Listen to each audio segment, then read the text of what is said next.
창세기 3장 20절에서 21절 말씀입니다. 아담은 모든 동물과 새들의 이름을 직접 지었던 사람입니다. 자, 이제 그는 자신에게 주신 아내의 이름을 비로소 붙이는데 하와라 부릅니다. 하와. 영어 성경에는 이브라고 되어 있죠. 히브리어로 하와가 원래 맞습니다. 그래서 성경 우리 개역 개정은 히브리어 그 소리를 따랐고, 히브리어를 헬라어로 구약을 번역하고 그것이 또 라틴어로 들어가고 영어로 옮기면서 이브라는 이름으로 됐는데 하와가 히브리어적인 이름이 맞습니다. 하와는 생명이라는 의미입니다. 생명. 살아있다라는 동사에서 추출된 명사인데, 그래서 산자의 어머니가 됨이더라, 이렇게 20절은 말하고 있죠. 이제 아담과 하와로부터 생물학적인 후손들이 태어나게 될 것입니다. 이들은 지음받은 사람이고 아직까지 아담과 하와를 통해서 이제 다음 장에서 나오겠지만 사람이 태어나지 않았기 때문에 생물학적으로 이 땅 가운데 사람이 태어나고 하는 그 모든 과정으로 아직까지는 진정한 1세대가 아직은 없는 겁니다. 가인과 아벨. 그러나 이제 그 모든 산자들이 하와를 통해서 태어날 것이기 때문에 인류의 첫 어머니가 되어서 산자들의 어머니, 산자의 어머니가 됨이더라, 이렇게 이름을 붙였죠. 아담과 하와는 하나님의 명령에 불순종한 죄를 범한 직후에 3장 7절을 보면 이에 그들의 눈이 밝아져 라고 되어 있죠. 마귀가 그 얘기는 했습니다. 너희들 눈이 밝아질 것이다. 그런데 그 다음은 전혀 다른 차원입니다.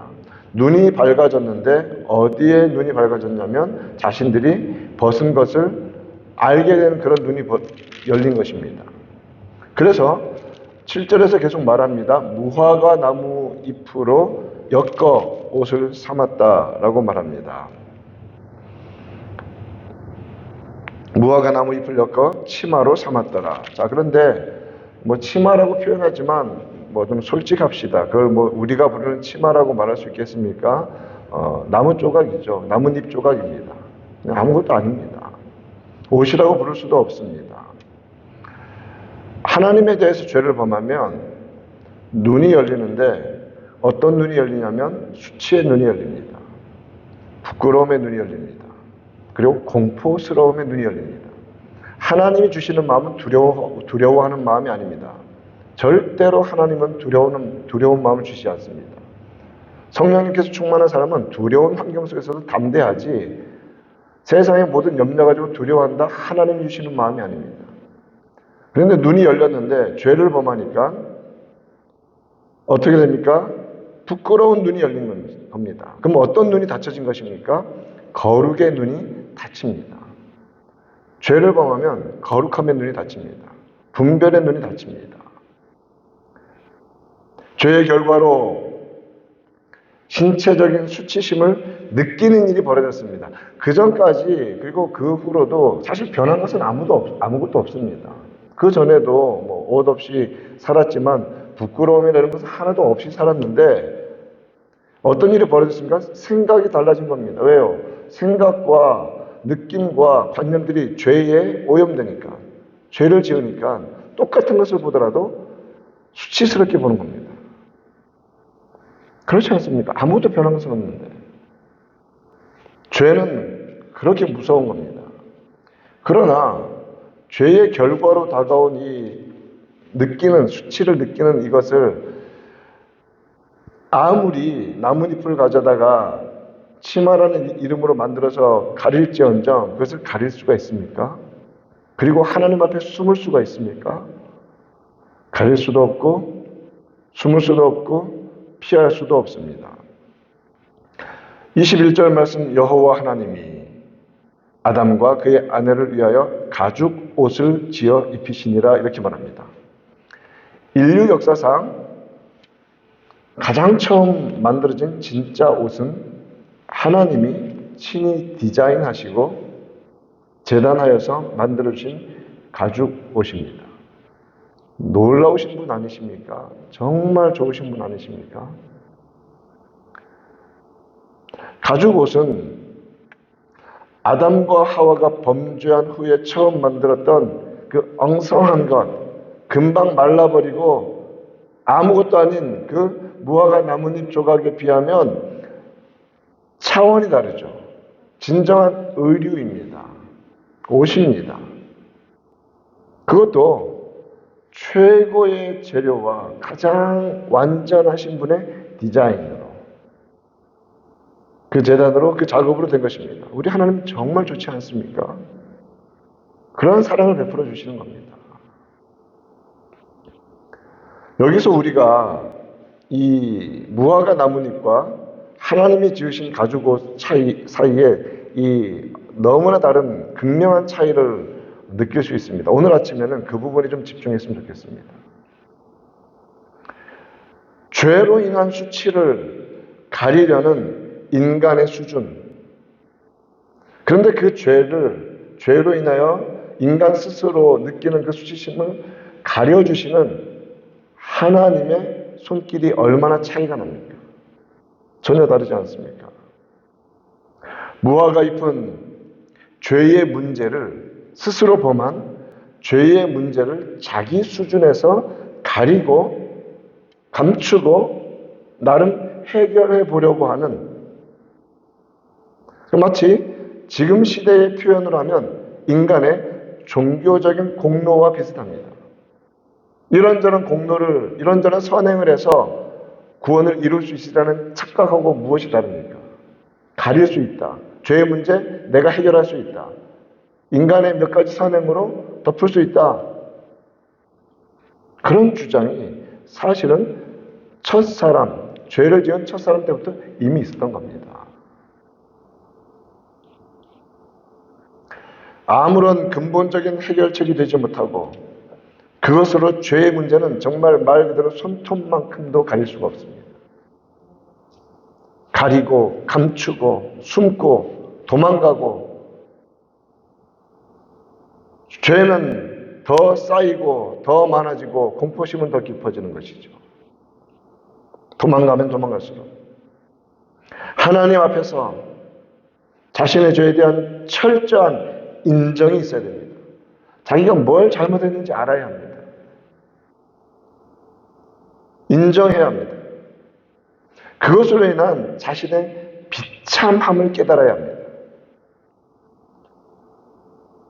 그리고 그것을 회개해야 합니다. 주님 앞에 나아가야 합니다. 여호와의 낯을 피하여 도망하는 것이 아니라 비록 죄인이지만 하나님의 자비와 긍휼을 바라보며 약속하신 말씀 붙잡고 나아가는 겁니다. 그것이 믿음입니다. 그것이 믿음의 출발입니다. 그 자리에 무엇이 있냐면 용서하심과 회복의 소망이 있습니다. 하지만 인간은 어떻습니까? 언제나 그저 숨기면 숨겨질 것 같은 착각 속에 살아갑니다. 인간은 그렇습니다. 도망치면 도망칠 수 있을 것 같은 착각 속에 삽니다. 요나가 배 타고 가면 아무 일도 없는 것처럼 그냥 피할 수 있는 것처럼 생각한 그 마음이 죄를 범한 모든 인간들의 마음에 언제나 있습니다. 여호와의 낯을 피하면 피할 수 있다. 일시적으로 숨길 수 있을 것 같은 착각에 빠져 삽니다. 다윗이 우리야만 전쟁터에서 죽이면 끝날 것 같은 그런 어마어마한 착각, 무엇 때문에 옵니까? 죄 때문에 회개하지 않고 더 완악해지는 마음에서 숨기고 숨고 감추는 일들이 계속해서 벌어지는 것입니다. 회개하자면 끝까지 그렇습니다.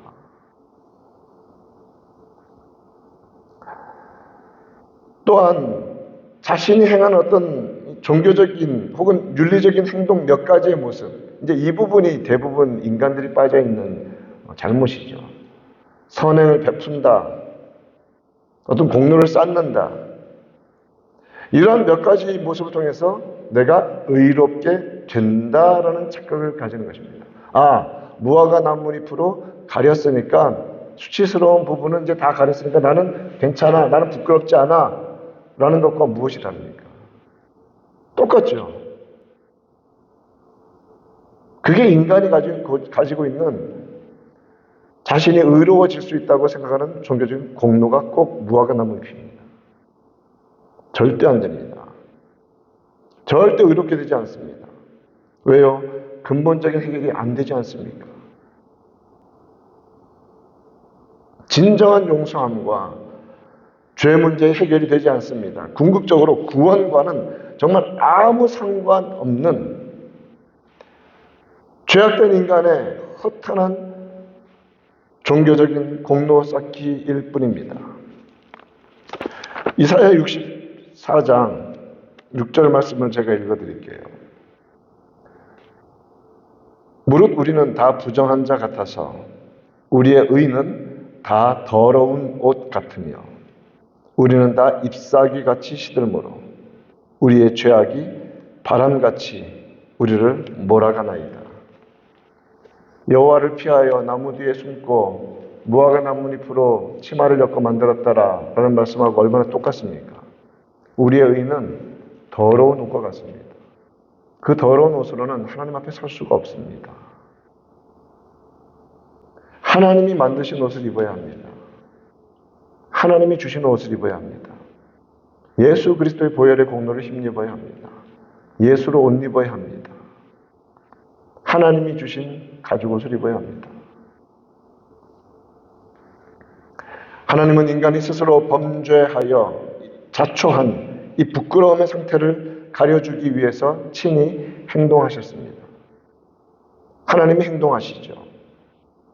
인간의 허탄한 헛된 종교적인 공로와 극명하게 대비되는 것은 하나님의 자비와 사랑입니다. 긍휼입니다. 불쌍히 여기심입니다.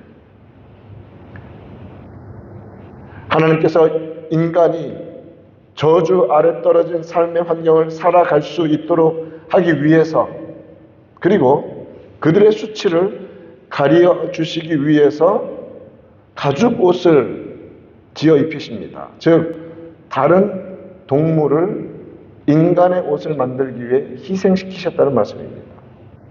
은혜에는 희생이 따릅니다. 그 가죽으로 죄의 결과인 부끄러움을 덮어주시는 것입니다. 이와 같이 은혜에는 범죄한 당사자가 아닌 다른 존재의 생명을 대신 내놓아야 하는 생명의 희생이 요구됩니다. 생명의 희생.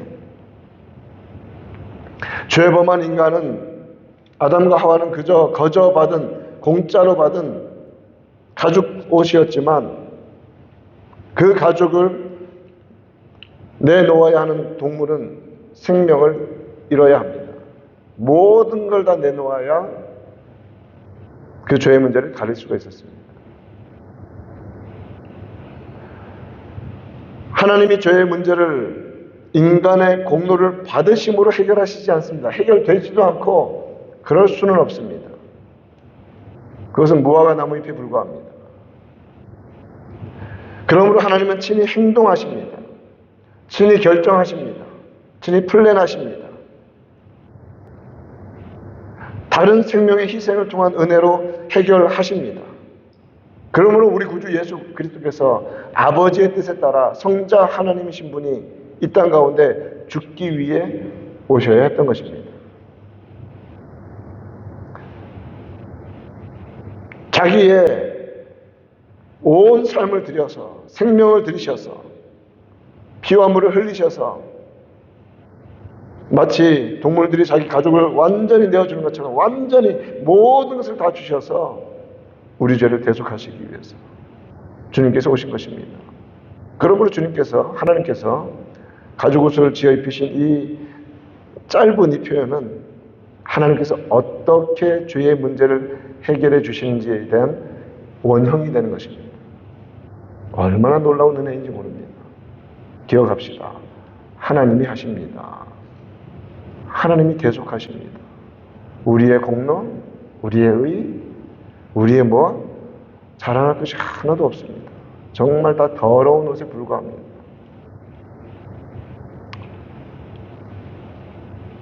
예수님은 우리의 범죄한 것 때문에 자신을 내어주셨습니다. 오직 그 목적 때문에 자신을 내어주셨습니다. 그러므로 예수 그리스도를 믿는 모든 자에게 우리 하나님 아버지께서 베푸시는 구원의 은혜가 넘치는 것입니다. 우리 구주 예수 그리스도로 옷 입은 주의 백성들, 오늘 하루 살아갈 때 우리의 어떠함, 우리의 신분의 어떠함을 꼭 잊지 아니하고 항상 감사하며 죄를 생각으로부터 멀리하고 언제나 하나님 기뻐하시는 순간순간 살아가는 은혜가 넘치기를 우리 구주 예수님의 이름으로 축원드립니다.